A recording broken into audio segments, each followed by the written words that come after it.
episode 92 of the RXP podcast, the podcast where four working professionals talk all about their love for movies, TV shows, and video games. My name is Matt, and I am your host today. I am joined by Alex. I like how he called me out first, but in reality, I'm last.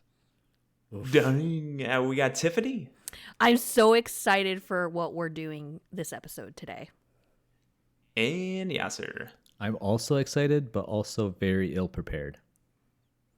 Here's the thing.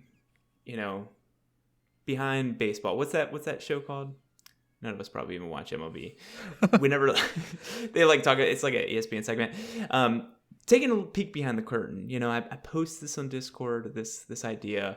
Yasser's the first one to respond, and he's also the first to forget that we're doing it this week. So here's to that. So we are going to, all four of us, not game developers, but you know what? We want to take our hand at this, and we're going to go and play this game that I like to call Build a Game Workshop, everybody. We're going to take a pick. We're going to be drafting this in continuous snake draft fashion. If you played fantasy football or something of the like, this is going to be snake draft. We are going to be picking a bunch of different components that we think would make the perfect video game. A banger. So all you developers out there, take some notes. I'm going to be trying to take some notes. We'll see if I am able to keep up with the notes. Maybe not, but listen, you better be taking some notes because this, call your uncle from Nintendo. This is going to be bestseller 2025 game of the year. All right. So the components we're looking for on the Switch Pro XL new coming out in 2026, everybody. We've got a bunch of components. We're going to be picking main protagonist, main antagonist, story, world or setting, gameplay mechanic, music, and secret sauce. So secret sauce could be literally anything in the entire world. So these can be drafted in any order as we pick. The fun thing, and maybe it won't turn fun, we'll see how these go, is if, say, I draft something from a game or series that takes it off the board. We take Animal Crossing straight from Tiffany's cold, dead hands immediately. If I pick something, say, from Animal Crossing, nobody can use anything from Animal Crossing, and it's mine forever. So keep that in mind. We might, we're all the judges here. We can see if you're going to be like sense. Tom Nook's debt. And that that one piece is what you're going to disqualify. That's my secret sauce. Because I want a piece of reality in my video games of being in debt. Any questions that you guys have? We can be drafting these in any order. Yeah, go ahead, Tiffany. Right, but we also already determined our snake draft, right? We did.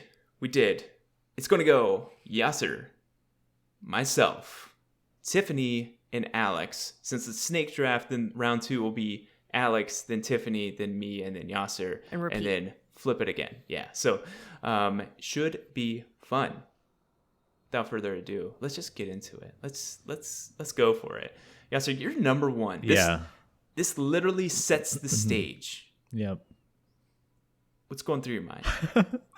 I was originally gonna go with the IP, the world/setting, and then I thought about it. And I was like, I don't think someone's gonna pick this, so maybe I should shift focus to what I think the secret sauce I'd like the game to have. Wow, is more important. My concern here is that this secret sauce makes no sense until you start developing the rest of your game. Is that what you're saying? Yeah, especially if something gets taken off that's really important.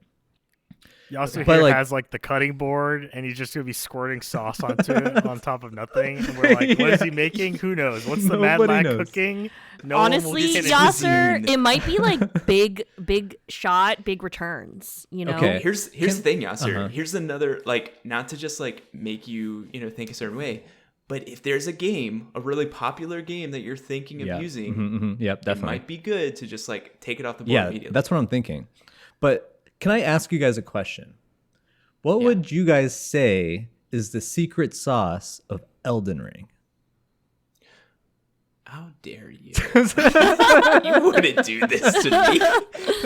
I don't know, when they say it's a Dark Souls game, I just think like, or Elden, those games, like that's the secret sauce. So like, what is it like? So you to die me, and lose all your stuff. I don't know. To me, Elden Ring's gameplay mechanic is the Souls-like gameplay of the game, but the secret sauce could be. Well, I don't know. That's why I'm like confused. Could you say the secret sauce of Elden Ring is that it's a Souls-like in an open world? Or what would you guys call the secret sauce of Elden Ring? I'm just curious so that I have like a good understanding of secret sauce. No comment from me. I've never played. Sure. Fair enough, Tiffany. I think secret sauce is something that's like very unique and specific to this game. So I think if you wanted to do a Souls-like game in an open world fashion, that's like pretty unique. I think that would be secret sauce, even though it would kill me if you picked Elden Ring right in front of my eyes. Because that's exactly what I'm doing. I would like a secret sauce of a Souls-like in an open world, game. Okay.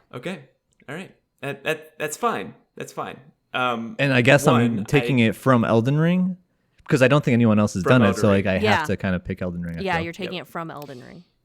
Yep. So Elden Ring is off the board, which sucks. Because just letting you know that was going to be my world or setting. Oof. So that's changing everything. Yeah, that's a big thing. Yeah, that's not good. That's a big thing. Just pick Dark Souls. It's Elden Ring adjacent. Yeah. Yeah, just linear. Well, that's fine. Like I respect that choice. Were you gonna pick that first?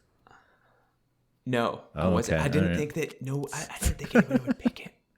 I didn't think anybody would pick it. Well, I know it's like one of the biggest games to be released in the past 5 years, but still, I thought that I was invincible. Oh well.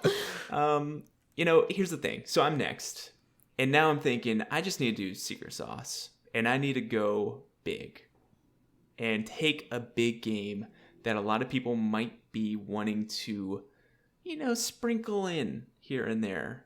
So I'm going to go with secret sauce, and my secret sauce is going to be Gwent from The Witcher 3. Wow. I also wanted that. Sauce. Okay. Yeah.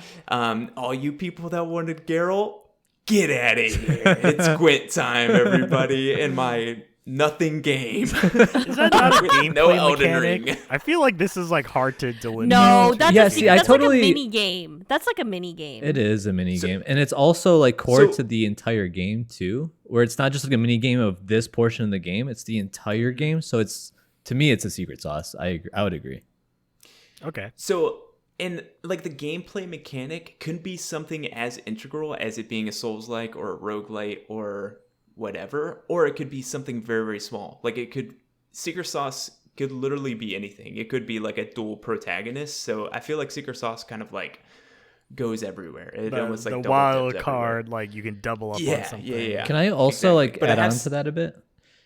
Yeah. By you taking the Gwent from Witcher 3, the game of Gwent is still on the table. Right? Because like the gameplay mechanic of Gwent, the card game, is like completely different than the gameplay mechanics of The Witcher 3. Is it not? Okay. I don't actually know, to be honest. I only played it in Witcher 3. If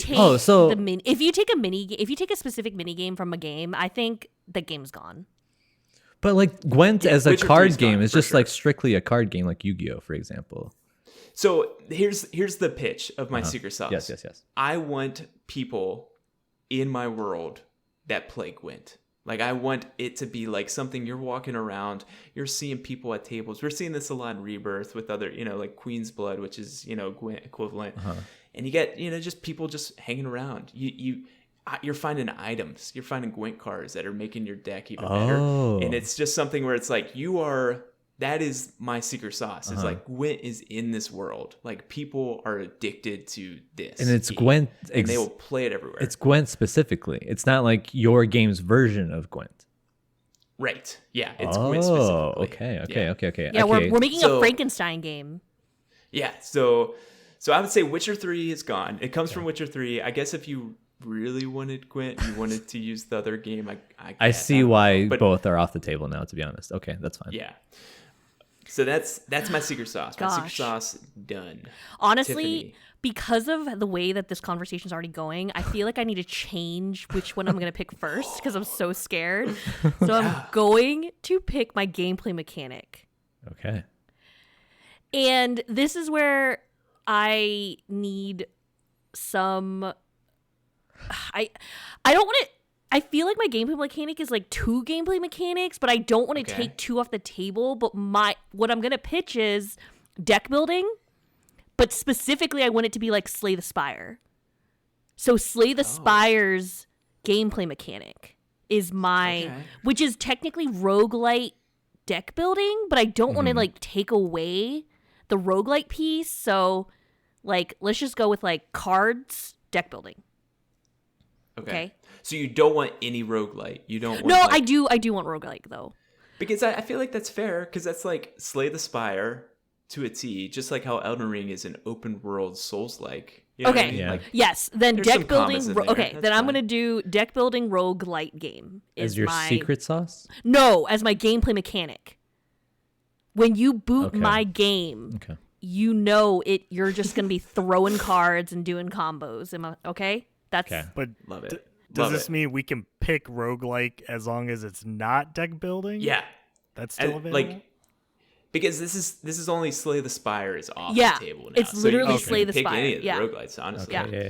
Yeah. like Hades Okay, is love different. it. Sure. That's right. Gameplay mechanic. Got it. Slay the Spire. Okay. Alex. Love it. You get 2 choices, baby. Make them count. 2 choices. Then it's back to me. 1-2 punch. And these are going to be the killer picks because I had boy. to go last. Wait a minute. So first of all, Alex, how much did you prepare for this episode? I thought about it, but not for every category very specifically, but I have some alternatives. Mm-hmm. But since I'm able to get these 2, these were kind of the core ones where I was like, I need these really. Okay. And now I am getting both of them since so I'm nervous. picking Yeah. 4th and 1st Oh my again. gosh. Yeah. And so for first, I prioritize this, and thank God I got here. Music. Ooh. I'm picking my music No. first. And that is a Final Fantasy VII Rebirth's music. That was literally KO'd Matt. Listener. Why is everyone targeting me? Wow, Rebirth music specifically? Yes, specifically Rebirth's music. I'm not talking about any other Final Fantasy. It's the most recent one, 7 Rebirth.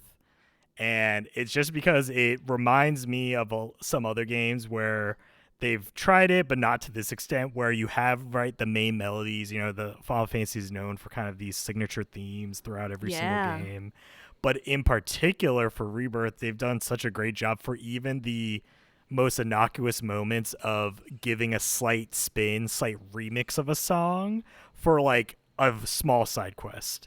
And it's that nice delight of like, oh, you know, you're not just doing the side quest for the story or for like the reward at the end, but it is the entire experience, right? Including the music. So it's as little as, it could be a fetch quest, you know, go to X spot, pick up this thing, bring it back to me. Yeah. But there's a unique piece of music that just plays and it just makes it memorable just based on that fact, which is so, like, and having that, so it's, I guess it's not necessarily Rebirth music in particular, but the idea of like having these small moments for every little thing to kind of get you invested, not just from the gameplay perspective, but from that entire experience, right? Like I played all of Rebirth with headphones on and just noticing all those little differences. Okay, Alex, you got the music. It was such a delight. Yeah. So Alex, does that... here's the thing. Okay. Is this the best music in video games? Of recent date, I would say it is. I am digging this music. This music is some of the best. Listen, I'm doing a stupid quest just a second ago, and we've got like Champ's theme in the bow wow wow bow wow. It's just like, this is so stupid, but man, I am digging it, and like my foot is tapping, and I'm like, this game. I mean, it's hard to say. Obviously, from the personality, it might be because it stuff like that, right? Like having the, you know, you're following a dog, boom, like you have this bow wow wow chorus. You're playing as a frog. and you have the Japanese onomatopoeia for the sound of frog makes, which is kero kero, and like that's in like the chorus of that song for that mini game. Okay. And so like there's all these small things that are reflective of culture, that are reflective of these small moments that really shine through. And yes, you could compare a lot of like other games scores of like, right, something that's more classical or orchestrated or, you know, digitally remixed, you know, synthwave, whatever. Like so many games have such great music. But to the extent that this like just lends itself to say, hey, we understand this is a epic journey, but then also we can have these small jokey moments, and it's not just like a few. It's like dozens of songs dedicated. In the lead up to Rebirth, they said they remixed over 400 tracks Wow. for the game. Like that's how many like crazy. small variations there are. And so you might say, oh, how different can it really be? But honestly, it's like every single thing might have its own dedicated, you know, piece of music at that point. So it was such a great time. And I feel like I'm in the post game, like I'm cleaning up stuff, and I'm still encountering music. I'm like, I have not heard this before, or I've listened to so many like songs already. I don't remember hearing this. So it's a delight to hear it again, like in this context, you know, in the post game. Man, Okay. what a pick! What a pick! So what else are you gonna steal from me? All right, this is the killer steal Oh no.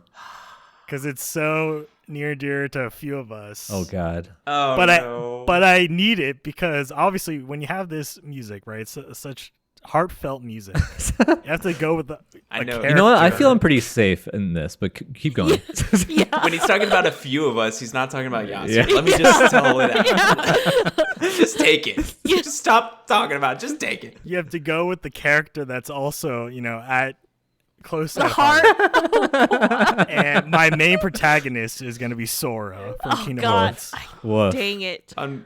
Guys, I was going to take Kingdom Hearts story as part of my game. out of everything, every category I was for gonna Kingdom pick Hearts, you're going with story. But now it's gone. Sora. Because you know what? Friendship. Friendship. Yeah. He loved, you know, him, Donald, Goofy, every world he goes to, like, he's there to help people. Like, I want as a main character this kind of guy that's, you know, basically lawful good, right? There's really not a lot of faults with him, or there's very few faults. And he's there to help, right? Like, he's kind of willing to just be there, be in the moment, and to get the job done, help people out. And so that's kind of what I prioritize and enjoy in games to some Love it. extent. Matt, were you going to pick something from Kingdom Hearts?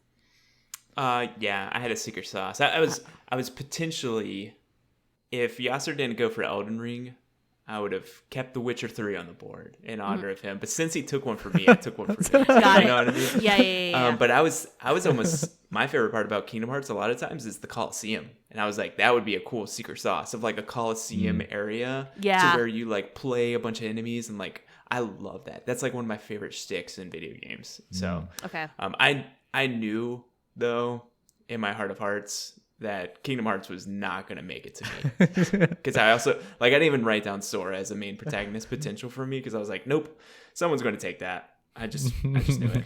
Well, guys, it's back to me because it's my turn to pick. And this was the linchpin along with my deck building roguelite game. Oh my god, look at Y'all, her I'm arms. They're flinging I'm- around. I'm picking the world of my game. Don't do it. Y'all, it's going to be Animal Crossing. Oh, thank god. Just think of it. Okay, no, guys, everyone, I need you to think. Alright, There are yeah. over I for sure thought you were going 400. Pokemon. There are over 400 Animal Crossing characters, okay? There's Oh, six 400 is a popular number, huh? 6 types of personalities. Audience, you can write in and tell me if I'm wrong, if I am wrong, but I'm pretty sure it's 6. It's like cool, big sister, grumpy, or maybe not like grumpy grouchy or something, and like whatever, cute. Those are your deck's themes. And each cool. Animal Crossing character is a card. And then you start the game with like a specific deck. Because you know how Slay the Spire has 3 decks to choose from. In my game, you'll have 5, I guess. And then you unlock the 6th deck once. But then you can like Man, who mix- wants to play the grumpy deck? That sounds anti-fun. That sounds pretty fun to No, me. you don't. You have no idea what those card powers be like. Okay, that's what I'm saying. So right now we have Animal Crossing, deck building, roguelite. Nice. Nice. That's awesome. I love it. Mainly because it doesn't interfere with what I want. And I feel like, Matt, your next pick is gonna be okay for me too, because you have Gwent as your, was it secret sauce? So here's the thing. Yeah. Like that means nothing. I mean, okay, go ahead. Because here's the thing. It doesn't mean I have to do medieval, even though I was thinking it was going to be medieval. But here's the thing. Settlers of Catan, very popular game right now. You know, that's a fair We're not point. going around, selling sheep and hay and rock and all that, on the side of the street. Oh yeah, I am starting Because to I'm get gonna concerned. go. Yeah, okay. I'm going with World War setting. Okay. And I'm thinking, because honestly, I was going with Elden Ring, so now I'm having to make a game time decision right now. Boy. I'm going to pick World War setting, and I'm going to pick Night City from sick. Cyberpunk 2077. That's awesome. I love it. I can see them playing Gwent. I could literally see. Yeah. them. Well, yeah, Totally of course. could. Yeah. Yeah. That to me, like, we bashed Cyberpunk in a lot of ways. In a lot of ways, it needed it. But I'm telling you what, that's still probably one of the most impressive worlds to go into. Just like that cyberpunk feel, the neon, the faces all, mashed up and like are actually like part cyborg, whatever. That world, just like living in it, I was like, Incredible. that looks like a real world to live in. And I'm excited. And they're going to be on the streets playing Gwent at the same time. That is fantastic. I mean, this is the fear of like you see that happening and suddenly there's just like gunshots because someone lost a bad hand. 100%. You cheated. So- You choom. So this kind of leads me to my question. So Gwent was it the secret sauce? Yes. That was Secret Sauce, yeah. Are they going to be playing just like the traditional Gwent, or is it going to be some sort of like cyberpunk version of Gwent where like they're interacting in this like cyber world playing Gwent? No, like they're gonna be playing the cards. Literal The cards same on the playing table. cards. Okay. Yep, on the table. Yeah. Love No, that, there's love no, that. there's no like holographic projection. Exactly, It's that's not what I gonna be, was like, old asking, yeah. school No. Yu-Gi-Oh, where you like put the card on the field and then it projects the hologram. sick. No, it's all old school.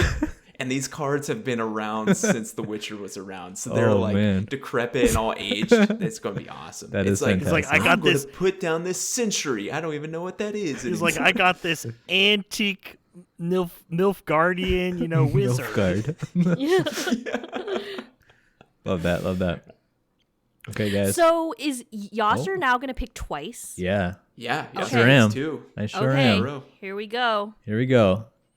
I feel like this first one you guys aren't going to be too upset about, Okay. but it's essential for me, so I'm glad it didn't get taken because that would have been Okay. very sad. I'm picking the world and setting. Okay. As a reminder, my secret sauce is Elden Ring, so Souls like open world. But we are gonna make a Pokemon game, guys. I knew it. We're making a I knew Pokemon it. game. Yep. And love if I that. have to pick a specific region, it's When probably your mons die, they die for real.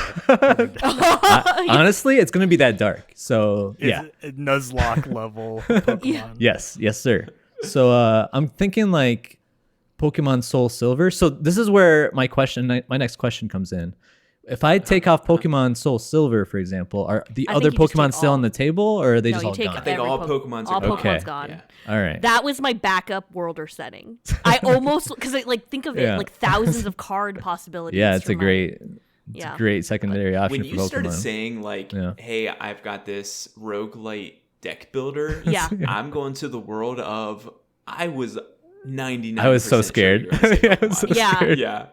Honestly, I was like, that was my backup. But I really just want an Animal Crossing.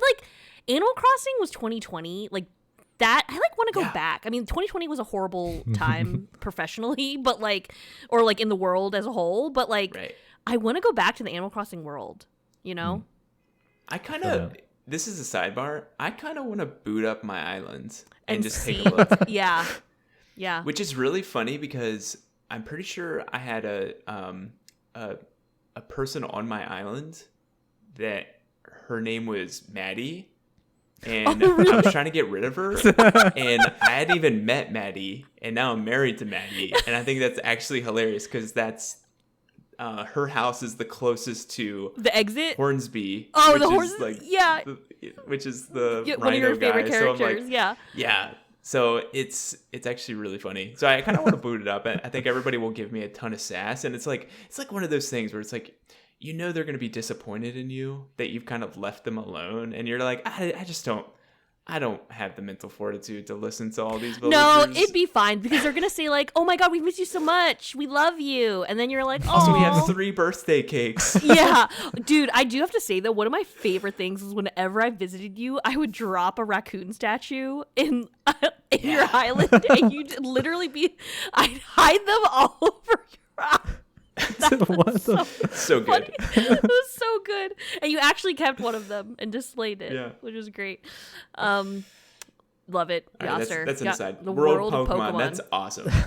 I'm glad that you guys went on that sidebar because it really gave me time to think about the second thing that I had to try. So thank you for that. You're so welcome. I'm bouncing back and forth between a couple different things that I want to pick. I think I'm gonna just go with the gameplay mechanic. Okay. I feel like it kind of goes without saying with the secret sauce though. So I'm a little concerned. But it could be anything. Like, it could be a smaller gameplay mechanic. You know what I mean? Like, Maybe I wait if you want it to later be. then. Because like, do I have to solidify that it's a Souls it's like Dark Souls combat if I've already think said the secret sauce is Yeah, Souls like open yeah. world? yeah, I would pick something else for your gameplay mechanic. Okay. Thank you. Yeah. Then in that case, I'm gonna just jump to music. Okay. And I need something that's like eerie and dark, Oh, let's go. but also gives off like a very powerful vibe. And I'm going with Last of Us. What? Yeah. Oh, Okay. Yeah. Wow. That's brutal. I mean, yeah, like Last of Us themes, like over top of the like Pikachu running through the field. This What's is, Pikachu running from? yeah, you don't want to know, Alex. You don't want to know. Wow, I'm so Oh, excited to man. hear who your antagonist is going to be, Yoster. Yeah. I know. gonna None be of us interesting. have Or even your picked protagonist. An antagonist or protagonist. I can't wait except to for find Sora. out what I pick too. I honestly think I'm going to pick those last. Okay, Matt. Because I have no idea still. What are you going to pick now? With your remnants of a So- list that we've all taken from. I know. So I'm curious. You know, I'm gonna go like so far. Just so you guys know, Secret Sauce of Gwent, Cyberpunk 2077 world. I only have one developer represented at this point. Which one of my favorite developers. So I guess that's that. But this is turning into like the greatest hits for CD games Projekt that I Red. love. When I am when I'm thinking about a story that sticks with me, this is the type of story that would happen in Night City. I'm talking about people backstabbing people, twists and turns that you don't expect. Somebody who you thought was a friend that turned into an enemy. Oh, wow. And I'm, of course, talking about BioShock. Nice. One of the best stories of all time. Ooh. It is a story where you are just trapped in this area and you're trying to figure out who's friend, who's foe. There's a friendly voice on the other side of the radio, and you're just taken along on this ride of this guy is, he has my back. And then halfway through the game, that main guy turns out to be the enemy. And that's the type of story that I could see in Night City. And that's honestly, it was one of those moments like when we talk about stories that you wish you have amnesia. Like if you lost your memory and you could play a game again, mine would be BioShock. It's always been BioShock because that story like took me for a loop and I never expected it. So my story going to be BioShock 1. That's great. And I love this game. Honestly, so basically we have a world of Cyberpunk, but you're like thrown in and you're like confused, you're dazed. This is like a mystery as far as like what the story actually is as you like until you kind of start unravel the various pieces of it. That sounds amazing. Okay, you know what? Matt, you've inspired me to choose my story because I'm not going to lie, after Kingdom Hearts was taken, I was like, what do I do? Because I've only prepped one answer per thing. But I've decided, because it goes on brand with what world I'm building right now, the story is going to be from Super Smash Bros. Ultimate.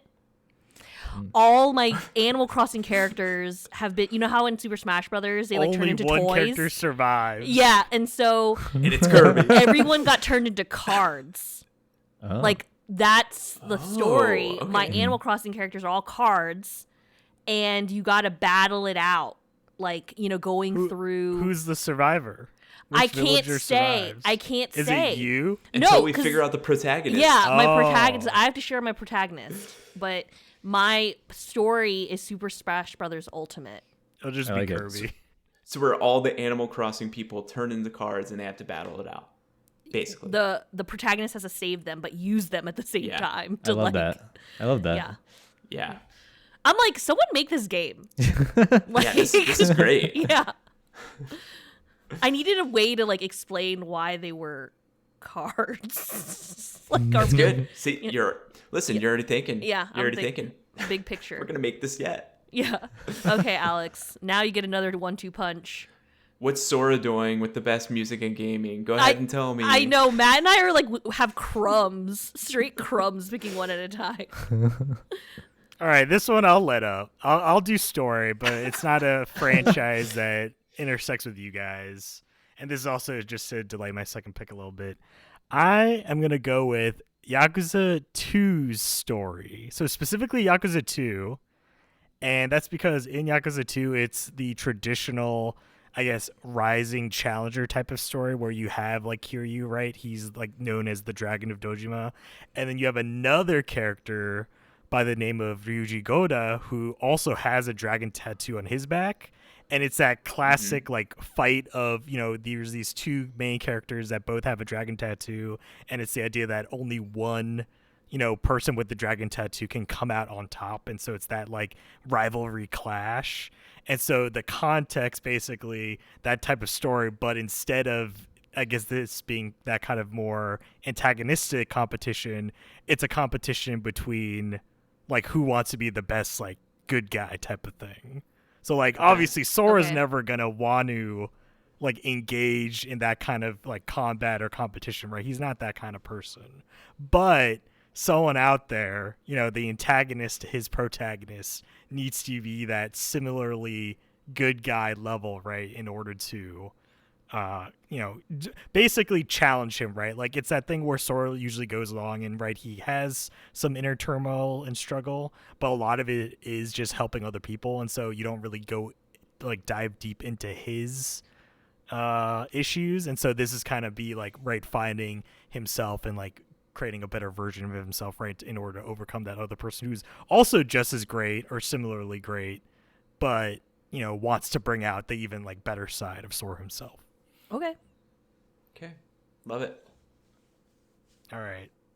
And the fourth pick. So I did delay this a little bit. I'm not going to pick the antagonist now because I think that needs to cook a little bit. I don't know who can match Sora. It's going to take some time Yeah. to get to that point. But I will say for world and setting, and I think this goes in line with Kingdom Hearts and it matches very well. And I thought of it in part because of that, and that is Ratchet and Clank. Okay. Oh, that's nice. Yeah. So, Ratchet and Clank is like interspace travel, right? You have like a Galactic Federation, you have a bunch of different planets similar to Kingdom Hearts, right? It's all about going to different worlds. And so like part of this journey, part of this competition, if you will, is going to be planet hopping. Like you're going to be going to different worlds. You're going to have a spaceship, right? So if anything, I'm kind of able to double dip in this way because it's basically what Kingdom Hearts does.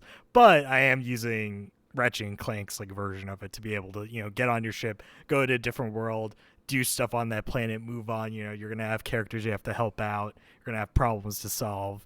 And it's going to look great, especially, based on Rift Apart. That thing loads in like half a second, so That'd be you're fun. not going to be That waiting. sounds fun. Yeah. I'm that's intrigued. awesome. So you might Alex already said who my main protagonist is going to be, but I'm going to solidify the choice here. It's Kirby. Kirby is What? my Oh, I main. totally didn't expect that. Yeah, Kirby's my main protagonist. This was what I literally the three tripods to the stool of my game, Tiffany's game, was Kirby, Animal Crossing, deck building, roguelite. Wow. This is it. Kirby is always the main He's savior. protagonist. He's the savior. He will always be the savior. Wow. Yeah. There's no more words need to be said. Okay. All right. Fair enough. Was there like any Kirby game in particular that like you wanted All of them Kirby. to be from? No. Okay. Cool. Forbidden Island. No. Yes. Maybe. Here's the thing. Forbidden Island could be completely made up. I would have no idea. Is that so the, it's what all the fair. Okay, that's Alex, is that what the game's called? Kirby's Forbidden Island? Yeah. Forgotten Land. No. No, it's Forgotten Yeah. Land. And Kirby and the Forgotten Land. Kirby and the Forgotten Land. So yes, Matt, I did make up Forbidden Island. That was completely made up. Did I write but- it down? Yes, But I this did. new game is going to be in the Forbidden Land. Oh my god, that's the name of my game. Kirby and the Forgotten Island. Oh, that's actually awesome. Yeah. Um, Or Forbidden Land. No, that's I don't even remember Forbidden what I Island. Forbidden Island. my I don't even God. remember. Forgotten Island, Forbidden Land. literally You just like swap both of them. I literally just forgot everything that I built in this game. Okay, Matt. What do Kirby's out here like, where am I? Why do I have all these animal cards? why do I have to save all these people every game I'm in? Yeah. Oh, It's so crazy. does this mean he like sucks him up and then turns into that Animal Crossing villager after he No. sucks up the card? No. What does he do then? Wow. Actually, that would be He a really turns cool. angry. That would be really he cool can, like, suck up animation. certain cards and like be angry or like peppy or whatever, and like Yeah! that could have like different effects on Oh different my! people. Can you when he's no wait Like- when he sucks up the cool card, the sunglasses come rising down on his Oh, yeah. face. Oh yeah, you know it. That's Oh my awesome. god, I'm That's- dying. That's it. That's gonna be it. Honestly, like I would play that game. You would- for sure. 3 of us would play this game. Yasser's the wild card, but I know. Chester always gets excluded. God damn it. Okay. So here's the thing. Music has taken a beating this time around. Honestly, I was really banking on Final Fantasy VII. I should have just stuck with my guns and gone that way. Elden Ring threw me for a loop, and I am just struggling. You're right? shaken. But You're I shooken. also, I'm pretty certain no one's going to get my gameplay mechanics, so I think that's going to probably last. My antagonist, protagonist, I still have zero idea what I'm doing with those. So I'm going to go with music and take something off the board. For honestly what I think is the strongest part about this game. And, you know, you're in Night City. It's like very electronic music, but we're not going that way, right? This is a new game. And it might make a little bit more sense when I talk about my protagonist. We're going to go for more of a jazz feel. And we're going to go with the music from Persona 5 Royal. Oh. We are going back. Wow. One of the best, honestly, I think one of the best soundtracks in all of gaming. I think with that jazzy feel, it's upbeat. You're gonna see the neon. You're gonna be playing Gwent on the side. And you're gonna have jazz dang. music coming through your headphones.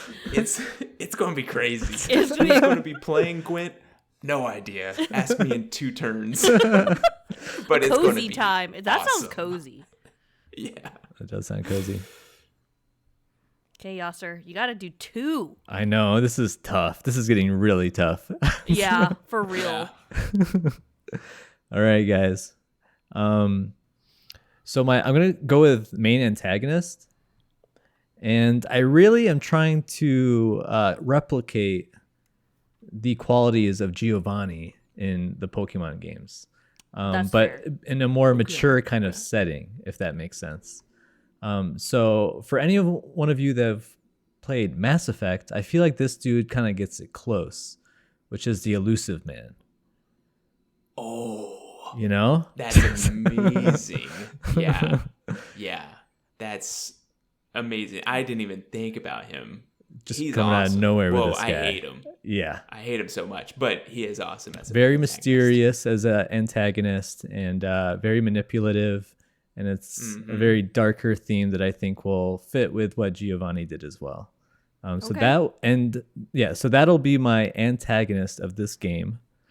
Now it gets interesting. Here's the thing, though, yep. because like the antagonist, let's because the elusive man, Tiffany, you don't even. I you don't even know. I You don't. even know. I Like don't. this guy is, he's one of those things where like you start a movie and someone is hoping the main protagonist, and you're like, there's something about this guy. Like vibes are off. He's evil. Like I'm pretty sure he's evil, but you don't know it yet. Yeah, like it's all. And you meet him early. Hey, I resurrected you, man. Because we're about the greater good. And then for 2.5 more games, you hate his guts. Like you're like, you gotta kill him. Okay. Because he is like, he's always like kissing people's hands, but then backstabbing them right in the back. Like honestly, one of the most impressive antagonists of any game series. Like this is a great pick. Great pick. Thank you.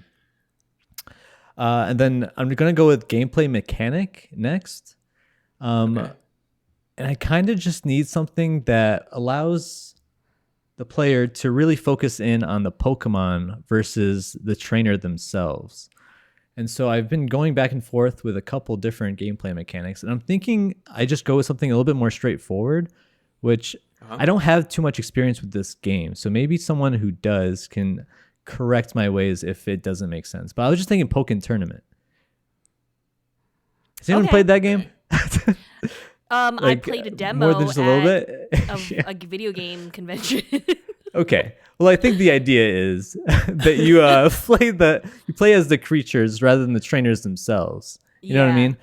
Yeah. Versus it's like a fighting I game. get it. It's a fighting game. Yeah, exactly. So that's really where this Pokemon games turns into a Souls-like, where you're really controlling the Pokemon, and the gameplay is Pokemon on Pokemon. And you're going with these like parries, and you have to make things perfectly. It's not just like Pokemon as usual, where you just pick an attack and then wait for the guy to tail whip you, and you're not even scared of this guy. This is like actual combat, and if you die, if you die, you die. You know, so yeah. Okay. Those are my two. Got my main antagonist and my gameplay mechanic. Okay. Man, this went really fast. This went really fast. Oh, as in like Matt, you couldn't write them down, or like now you No, don't he was know like what to pick thinking for about your his thing. Like, protagonist. So here's the thing. I want it to be cohesive. I've had this protagonist because this is probably one of my favorite protagonists in all gaming. It is a game from my childhood, a game that I've played probably more than any game ever. Like I have played this game in completion more than any game ever. I'm thinking we're in Night City. We're hearing jazz. We're on the streets, and like what kind of character? Can't use Kratos here. Are you gonna use like Banjo Kazooie? That's a good guess, but that's like more of a rural feel. Okay. I'm thinking the street life. Someone who's going to be able to work with this, and I'm thinking about Sly Cooper from Sly Cooper, the Thievius Raccoonist. God. That was gonna be my next guess. That's your protagonist? Yasser, no shaming. No shaming. No, I'm just man. I'm just trying to like visualize this. Yeah, keep going. Sorry. Yeah, so this is going to be a relook. It's no longer going to be that cell-shaded look to this. This is going to be more gritty, almost, Sly. Oh my god, it's gonna be like Pikachu, Detective Biomutant Pikachu. a little bit. Like how those animals kind of like looked realistic in Biomutant, or real enough to be looking in Night City. Yeah. With this, in my mind, a lot of the enemies are going to be like the same enemies from Sly Cooper's place, right? Like you're going to have these big, beefy security guards that are in Rhinoceros and bears and all these things, just walking around Night City playing Gwent, listening to Persona 5 Royal. Like this all comes together, people. Just take some notes. And is he going to also be like part cyborg? I think so. Yeah. I think so. And instead of having two hands, It's legit he's Rocket gonna have Raccoon. Yes. He's going to have a mechanical arm that his little staff comes out of, so he can just like take things. And all of his gadgets and everything. He doesn't need a belt. like this is just straight from his body now because he's got a mechanical body. Okay. But yeah, I think Sly Cooper from Sly Cooper Thieves Raccoonus, that is going to be my main protagonist. The reason I love him so much is he does have that kind of like gray about he's stealing, but he also like has a soft spot for, you know, Carmelita Fox, his love interest, you know, with the cops and like the like cat mouse game. He is going to be, you know, funny and cool, and you know, he's always going to like not put up with crap, but also like stand up for what's right. So like that's gonna be perfect for Night City, where there's a lot of gray. I feel like he's gonna fit into that super well. That is crazy because that's like not the direction that I thought you were going in at all, but I kind of love it. I should have said Sly Cooper. I was like between Sly Cooper and Banjo Kazooie. I should have known. Okay, so for music, everyone else has picked music, right? Like, am I the... Okay, I'm last pick music. You're last, I'm really glad that my music wasn't taken because I thought Matt might take it. But I'm also feel bad if I take the IP away from people. But my music is going to be from Hades. Oh. Yeah, that's nice. Good. That's really good. The that's music, awesome. I really like the music from Hades. That's great, yeah. And so I feel like it will work with my roguelite vibe for my game. Oh, 100%. So that's why I picked the Hades music. Man, the number of times I listened to that like Eurydice song, you guys don't even know. Like I just like threw that on YouTube repeat. Just listening to it's it. It's not even like the battle music. It's like those almost restrooms. Yeah. Not restrooms. Like those rest areas. Yeah, the rest areas. Yeah. Where they're just like singing full on songs and you're like, this is amazing. Like we are so literally in hell. But it's like angelic music. It's awesome. Yeah. That is such a cool pick. Okay, Alex. Alex is not ready for this. I'm back to back again. All right. So I thought about this going through the rotation. Now it's time to pick the antagonist. And for my antagonist, it's actually the protagonist from where they're coming from, but I think they would work in this scenario I built up for my game. Okay. And who else would be better? I mean, there's probably better choices, but as far as I can think of in the moment. And then haven't been Calm taken. down yourself. Who else would be better? Okay, there are better. But that could compete with Sora about just being a good person. You know, like it has to be in their identity that they're there to help people. They're there to be, you know, some may say friendly, some may say spectacular. Uh-oh. And that is Peter Parker from Spider-Man. Oh my God! That Is came your out of villain? nowhere. Yes. What? He's the space? antagonist to Sora. In space. going through space. Listening to Final Fantasy VII music. Sephiroth. I'm basically describing Kingdom Hearts 4. Like that's what Kingdom Hearts 4 is. I mean, I'm going to love that game when it comes out. I'm gonna take a week off from work. I'm gonna take a whole week. Forget a day off. I'm taking a week off. Yeah. That's amazing. Wow. So my question, is this like Venom suit Peter Parker? Whatever like, suit enables him to go through space. Okay, fair enough. Well, I didn't know, like, is he going to be like that angsty antagonist? Like, he's a rival, and he's maybe going to push the limits and like push. Yeah, past like his what's own Peter's humanity? motivation that makes him an yeah. antagonist?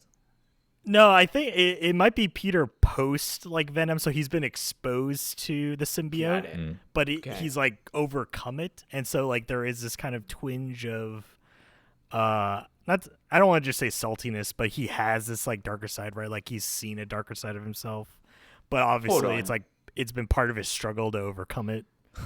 Alex, is this your way of just getting Riku as an antagonist? You're like, I can't pick Riku, but like he touched the darkness, but now he's better, and now he's a friend to Sora. And you just wanted to pick Riku, but you couldn't. I mean, like I said, maybe my game is just Kingdom Hearts 4, you know? If you distill it really down deep of all the elements I'm putting in. You got Final Fantasy music. You have Yes. Sora himself. You have planet, you have world hopping. And it's in space, and Star Wars is definitely going to be a planet or a world in Kingdom Hearts 4. This is crazy. Speaking of Star, no, just kidding.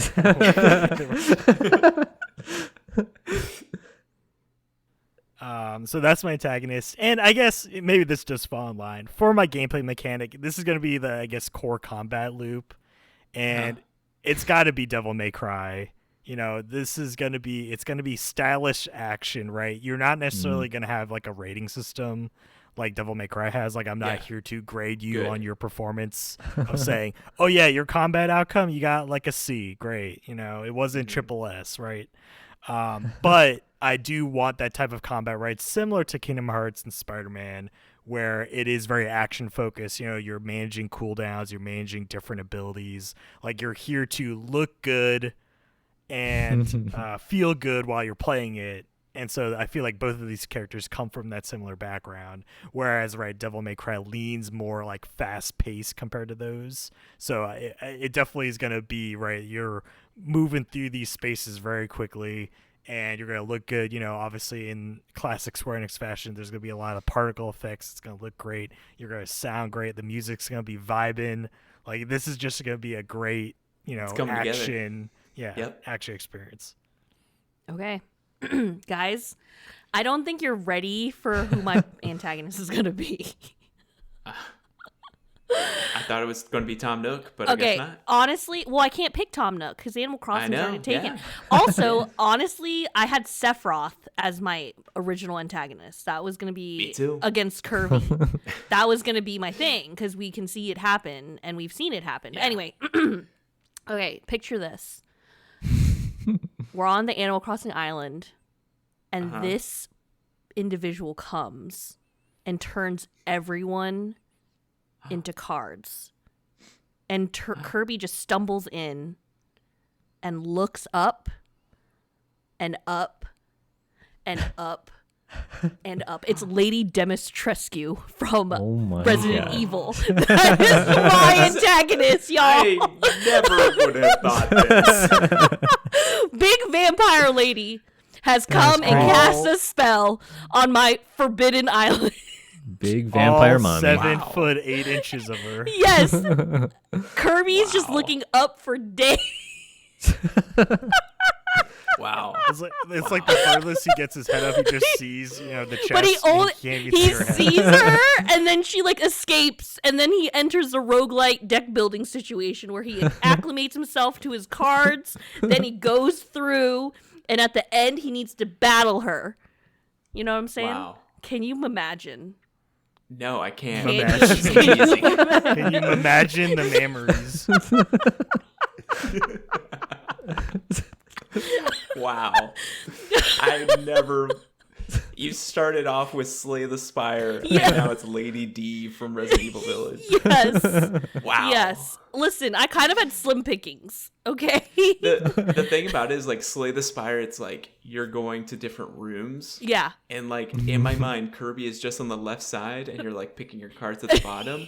And Lady D is literally, like, so entire tall. She's She's like, not even on the screen. You don't even see her head. It's just her body. Oh, the further you get in the spire, the more of the body you see.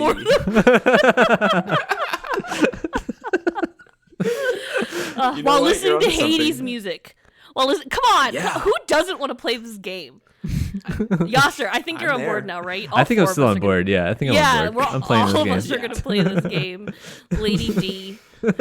Yeah. All right. So I'm going to go with gameplay mechanic. Okay. Because I'm still mustering the courage to do what I know I must do for antagonist. And so I'm going to put that off just a couple more picks from now. But I'm going to go with gameplay mechanic. Yeah. Mm-hmm. It was the only gameplay mechanic ever on my radar. So I'm glad you guys did not devastate my soul. Oh, no. But a gameplay mechanic that I think is utilized in a lot of games, but has never been so good as it was in Fallout New Vegas, which is the faction reputation system, which is there are multiple different factions, and literally you do anything.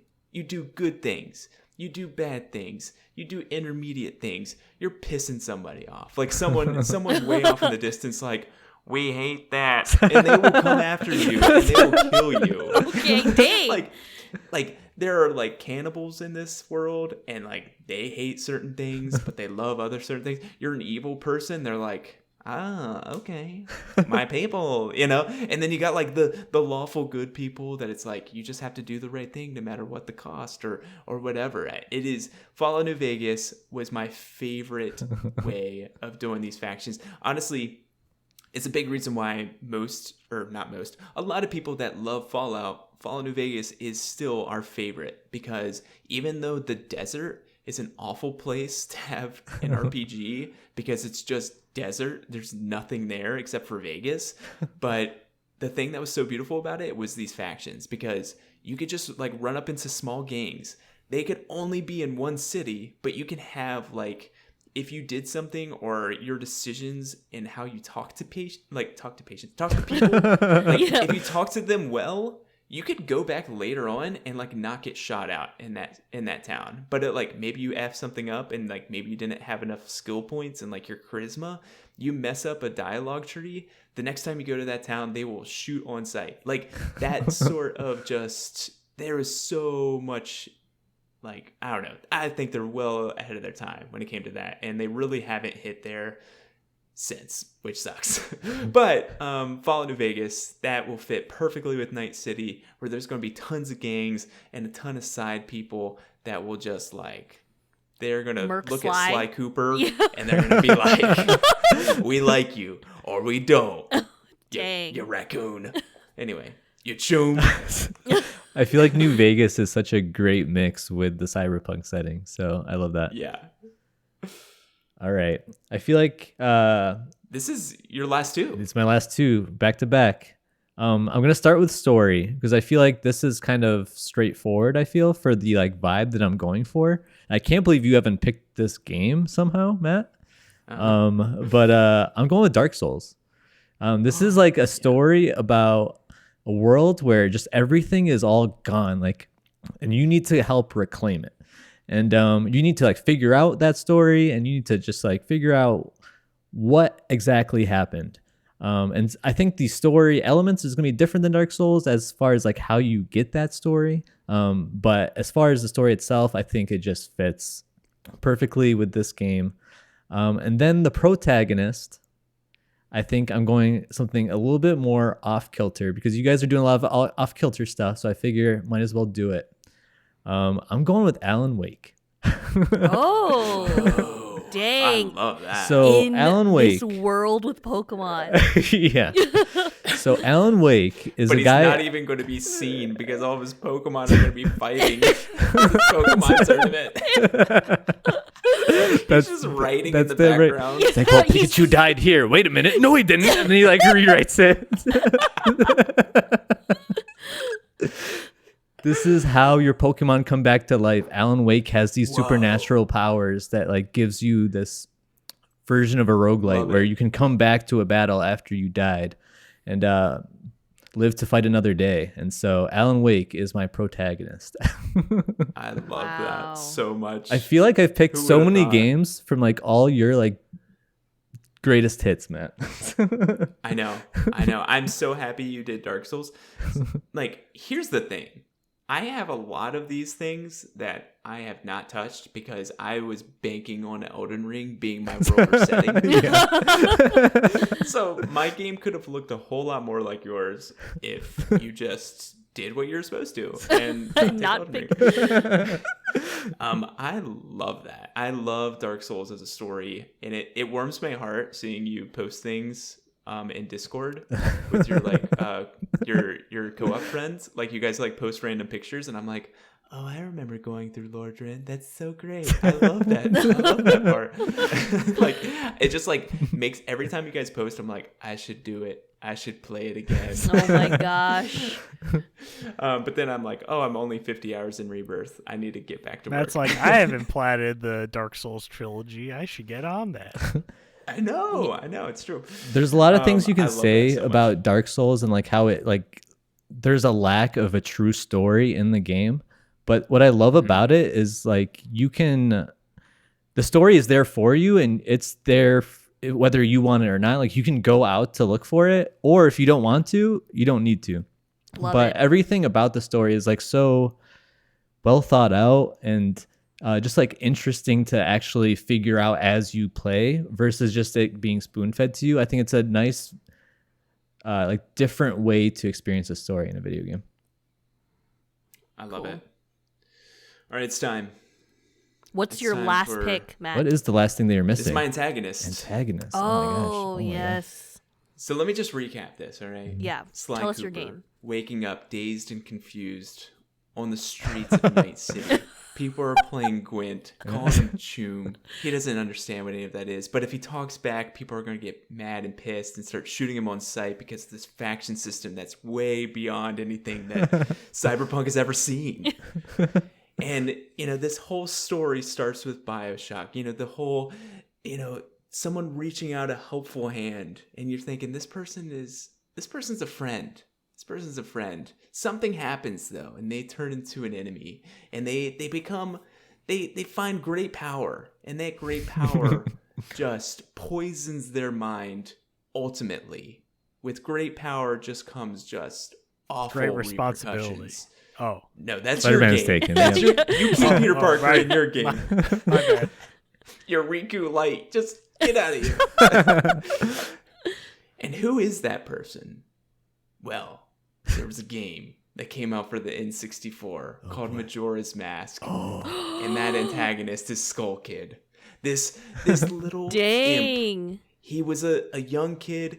He was fine. He had his fairies. The fairies were friendly with him. And then he found this mask that just corrupted him absolutely. And then he decided to just bring down the moon onto Night City. And the same thing is happening to Sly Cooper. And he's going to save the day. So But he has Skull more Kid than 3 days? is the antagonist. He has more than 3 days. Yeah. There's no game. Listen, Yeah. let's be honest. I didn't do any gameplay mechanics for Majora's Mask, if you know what I mean. Yeah. Alright, we'll stick Yeah. with the antagonist. He's not Okay. importing the clock. Okay. Okay, yeah. Okay. Okay, so I'm only missing the secret sauce.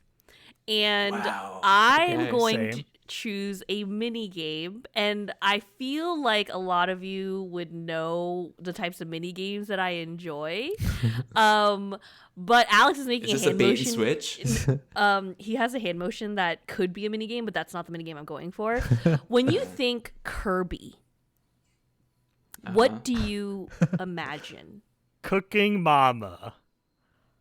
Alex, you hoe! It is Cooking Mama. It's such a good soundbite. Alex, you hoe. Oh my god! I want to share my mini game is Cooking Mama. It's on my Word document. I have two. Wait, I have two choices. It was gonna be Cooking Mama or Child Relationships from Fire Emblem. Oh my god. I'm glad you went with Cooking Mama. Yeah. So Kirby Oh, needs to eat sustenance every once in a while. We know he likes to suck things up. So Oh my god. because he needs power-ups. Never mind. This is where the antagonist comes to play. I thought this is where the child relationships come to play. No, Kirby, no. get up. Kirby is going to be cooking mamaing in between his runs through the island or the spire. I The like spire on the island. It love is it. it is the Cooking Mama mini game or the Cooking Mama like type game where you're like Yeah. motioning the Yep. cooking of items is my secret sauce for my Kirby and the Forbidden Island game. Fantastic. I love it. I'm crying from laughing so hard. Last but not All least. right, Alex. Secret sauce. He's Yeah, secretly the secret upset sauce. that I took Cooking Mama. He said it because I he knew didn't it. want me to take it. No, I genuinely thought that that's what yours was going to be. So this one I saved for last because I knew it would not be at risk to be taken by with you us guys. goons. Like we're just Yeah. like not even gonna. It's just not in your purview. But obviously, looking at my draft so far, it's a very heavy square, and so this is another popular Square Another Enix square? franchise. But specifically, this is the secret sauce because this was only in one particular game, and it's something that I really appreciate, so I would like to have it in my game, and that is Dragon Quest XI Echoes of Elusive Age, and that is Dragon Quest XI's 2D mode. And so in Dragon Quest XI, Oh, you can actually play the entire game in 2D, so sprite-based. Cool. In flat, so normally like it's a 3D base game, you're running around 3D environments, but you can switch to 2D mode and you just have your little sprite, your pixelated sprites moving along these maps. So they recreated the entire game in 2D. And so in my game, you're going to have the option if you want to play, 3D full action, you can go ahead, a la basically Kingdom Hearts 4. But if you're not into that, it'll still be action, but you can just turn it into 2D. how And do so you you'll have these, 2D Devil May Cry battle? You'll just have 2D sprites like For real. Smashing flying into all each over the other? screen. Exactly. That is wild. That's hilarious. But that's the secret side. It gives you the choice. Like if you're a 2D fanatic, you have that option. If you don't like it, you can just stick with the 3D. It's there for you. It's going to be Sora versus post-Venom / symbiote Peter Parker jumping through worlds on your non-registered gummy ship, not gummy ship, and you're going to be competing to see who can be the most helpful person in the galaxy. Oh my god. Love it. That's it. We got some games here. Let's do some rundowns. Yasser, do you remember everything that you picked?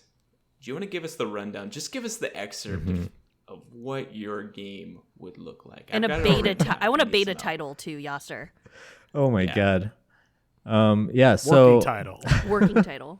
I don't have a working title. I didn't even think about that shit.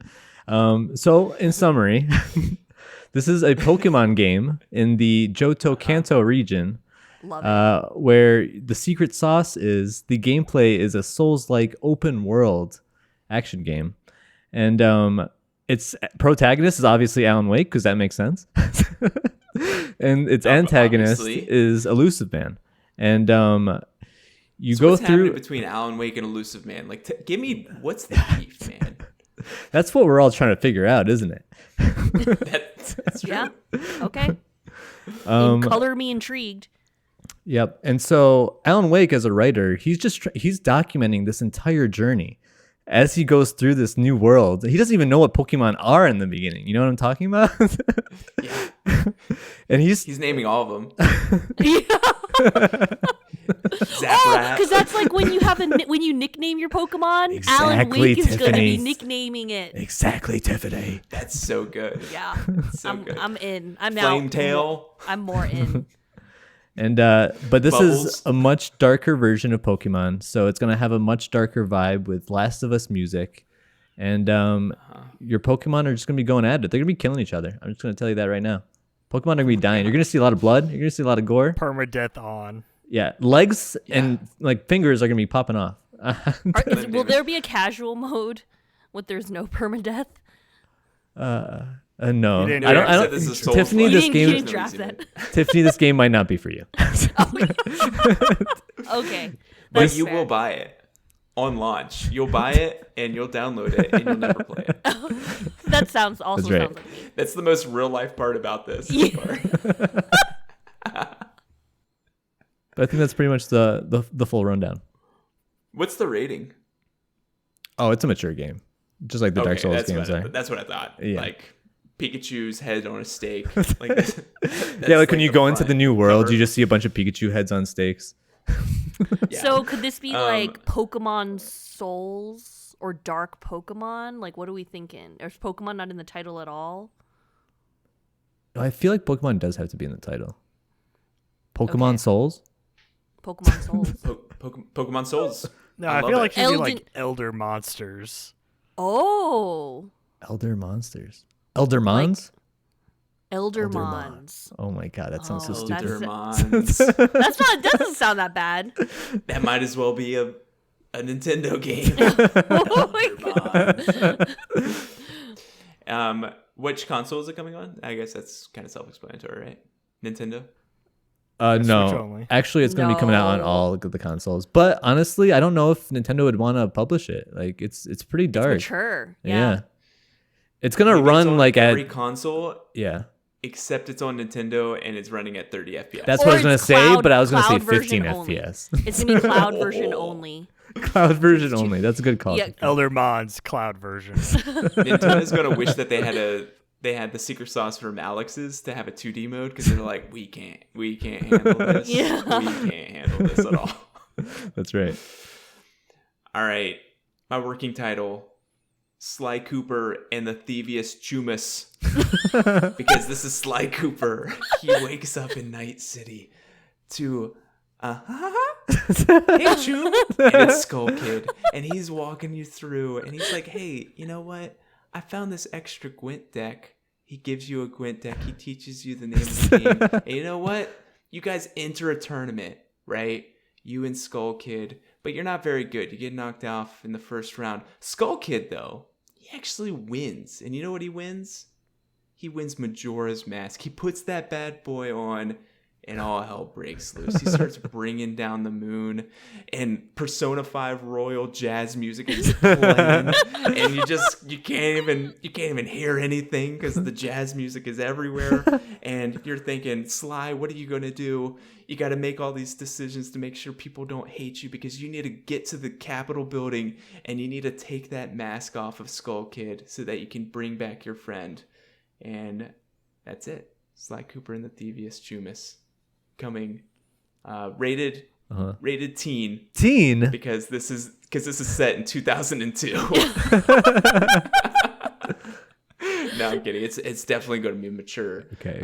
Because The Night City. this Night City. Oh, that's you true. know, you start cheating, because that's going to be a mechanic too. You're going to be able to cheat all you want, because this is Night City, and they will try to chop your staff off.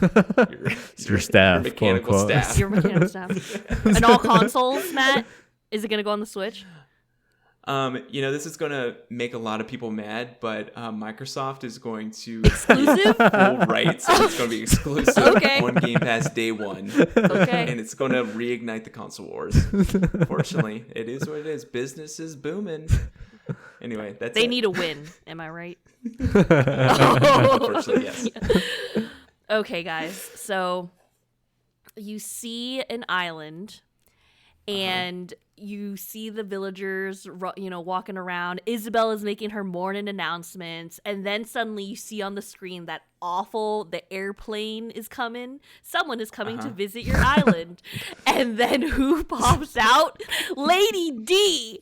And she casts a spell on everyone on the island. And suddenly they're all turned into cards. But she used so much magic and witchcraft that in the middle of turning everyone into cards, Kirby gets sucked in from a vortex from his last game and shows up on the island to then he tumbles in only to look up to see her Lady D finishing the touches of her evil magic, right? All of these villagers are suddenly in cards. They're swirling around Kirby. They're swirling around Lady D. Suddenly they're swirling into the air, and you look up and there's a spire because she also constructed a spire in the middle of all that magic, okay? Love that. Wow. So suddenly Kirby needs to save these villagers. He doesn't know who these people are, but he just shows up. He gets handed a choice of 3 different decks. Does he want to be cool? Does he want to be grouchy? Or does he want to be a sister? Sister. And you start hearing Hades music. I mean, the Hades music is just going on while it's you're going. like, all the magic is happening, and he gets his deck, and then he starts off his first run, and when he is going through the map, or the rooms, it's like the map a la Super Smash Brothers. And every time you find one node that you can play a mini game where you start cooking to get your powers up, Love it. to replenish your strength, to repair your cards, and mix up your deck. What's it called? I love it. It's called Kirby and the Forbidden Oh Island. yeah, that's right. When Lady D comes on an airplane to your island, Yeah. do you have to wait 5 to 10 minutes. Yes. You have to wait for 5 her to arrive, and you can't do anything. You just have to stop, and it's like someone's coming. Yeah, exactly. And you don't see the name. It says who it's coming, but you don't see anything. I love that. And then it's going to be E for everyone because it's not going to actually be that scary, and it's going to be on all you have platforms. Lady D in it. I don't know. That's like E10 plus. Okay, E10 plus, fine. E10. Yeah, but the part that would go to E10 is cut off because it only cuts, so much. Because Kirby can only see so much of Lady D at a time, You just get like a cross shot? Is that what you're saying? No. That's right. You can't even see like her razor hand, her razor fingers. Every time you go through the spire, you meet her minions as mini bosses, and then you start getting more cards that you can potentially get into your deck, more villagers. You get, freaking Raymond the cat is like the most powerful card of the cool deck. Yeah. Wow. Yeah. Yep. Also, just notice that you're saving the villagers, and she's coming from Resident Evil Village. Coincidence? I think not. I think not. Nope. This game is writing itself. Also, right now she's on an island via her Yeah, Discord background. it's It true. is. I know. I am on it. Did Did you like plan this all? Maybe we're gonna go with that. Yes. Love Is it releasing just on the Switch? No, everywhere. Everyone's that. gonna play this game. Love 'Cause that. It's gonna be on mobile phones too. Because Whoa. It's Is it going to everywhere. release on Netflix? it will not be released on Netflix. Oh. Oh, okay. All right. Rip. All right, Alex. I feel like I already gave a summary, before. I want to handed hear it off to all. I this want to hear it one. all. We also don't even know your working title. Oh, fair enough. Okay, so imagine Sora chilling on Destiny Island. So it's a very similar beginning to Tiffany's game. So he's chilling on Destiny Islands. He's just chilling on the beach. And, from the sky, he just starts seeing this dark mass hurtling towards the beach. And he thinks to himself, oh my god, is a Heartless attacking Destiny Island again? And no, it's Peter in his symbiote suit, crashing down through space. And he lands on the beach, and the symbiote suit pulls back from his face, so you can see him. You just see his face, the rest of his body's still covered up. And so Sora thinks he's a Heartless, and so he's getting ready to whip out some of the Keyblade, but Peter raises his hand and stops him and says, I come in peace. I'm not here. I'm not who you think I am for whatever that may be. Peter doesn't know exactly what Sora thinks, but he knows who Sora is. And he just asks him, are you the best person you can be? Oh. And Sora, has this moment of, pause, not really understanding the question, but then has all these flashbacks to every single previous Kingdom Hearts game. All these memories come flooding back. And with that, Peter issues the challenge to be like, I am a better person than you'll ever be. Oh my god. And Sora takes it personally, and Peter challenges him to basically go to other worlds and to see who can be the better, good guy, essentially. And so thus begins their journey. Sora gets in his gummy ship. Peter, jumps back into space, whatever the symbiote suit lets him do. And you're planet hopping. All the meantime, you're listening to Rebirth music. It's popping off, you get the whatever fits, you hear the bow wow, and that's like in my sleep, all I hear is bow wow wow, and this is all you're hearing, and every single time you hear it, you just turn around and Pluto's there, and you're like, this is why I hear that bow wow wow. Exactly. See, it all makes sense. It's like that hidden Mickey of it's letting you know that there's something there without you actually seeing it, and then when you turn and see it, it all makes sense. And on top of that, right, it's very similar to Kingdom Hearts combat. Peter's doing his flashy moves, Sora's doing his flashy moves, and on top of that, the piece de resistance, obviously, is that this can run on any platform because of the 2D mode. So you're playing this on your TI-84, you're playing this on your mobile phone, you're playing this on your Samsung smart refrigerator. Okay. Your Tesla? Because of the The 2D heck? mode. Yeah, you're playing it on your Tesla. It's literally available everywhere because of 2D mode. And in case you're not a fan of 2D mode, you just play it on your PC, Switch, Xbox, PlayStation. Because it runs on everything. Because we're out here multi-platform trying to get as much money as possible from our customers. That's right. And this game right. is titled. It's rated T for teen because obviously, there's no blood. This is a very, it's a friendly game, but there is action. There's cartoon violence. There's maybe suggestive themes.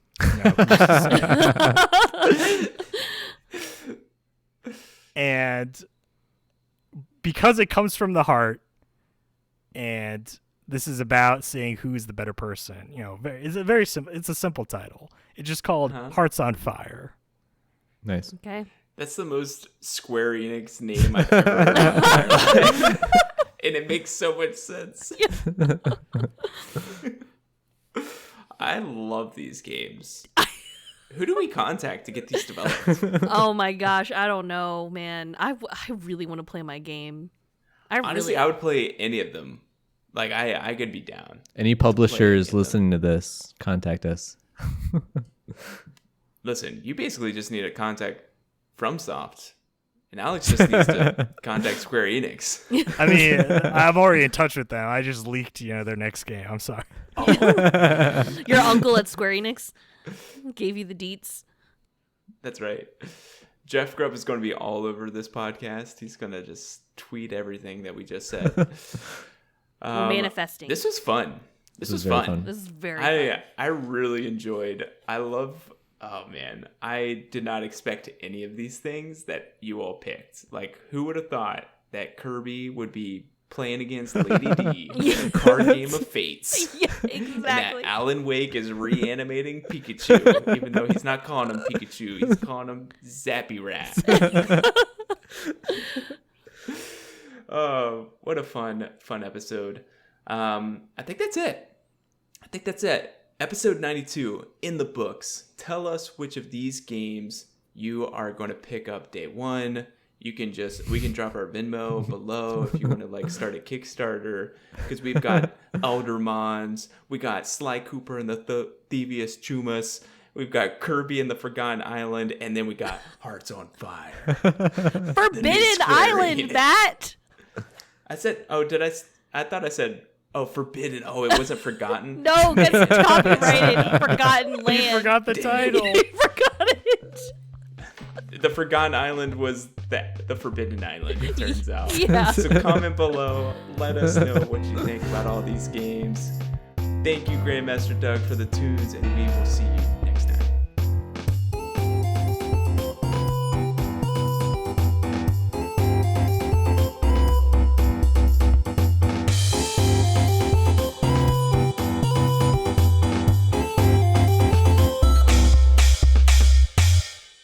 Alex, you hoe. Can you imagine the memories?